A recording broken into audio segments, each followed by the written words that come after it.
Hi, this is Parvati. Let us solve this blood relation question in this video. If E and A are daughters of B அப்படின்னு கொடுத்திருக்காங்க. அப்போ Eயும் Aவும் சிஸ்டர்ஸா இருப்பாங்க கரெக்டா?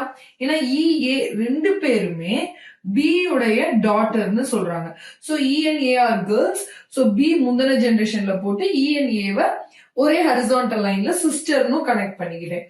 Next and A is married to V அப்படின்னு கொடுத்திருக்காங்க. அப்போ A is married to னா double headed arrow போட்டு V போட்டுக்கிறேன். A girl அப்படின்னா V will be boy. Okay. So A is married to V போட்டாச்சு. Then how is V related to E? இதுதான் நம்மளுடைய question.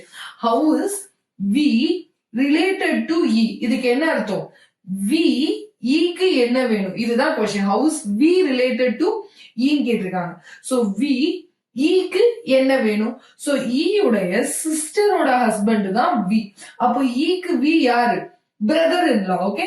So the answer for this question is option B, brother-in-law. Okay.